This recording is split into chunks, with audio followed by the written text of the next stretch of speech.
pagdudumi, mga pabrikang nagbubuga ng usok, mga pabrikang nagtatapon ng kemikal sa ilog.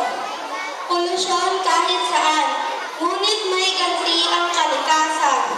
Ambon, ulan, malaking pagbaha, dilubyo, lahat ng ito'y kapalit ng ating kawalang disiplina.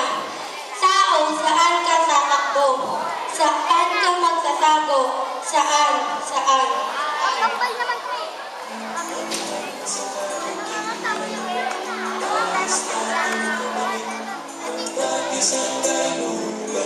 Alikas na buhay sa katangian, pasagalan ang isang sakahan, ang sariwang hari sa kabayanan, at sari-saring laman, ang naragalaman.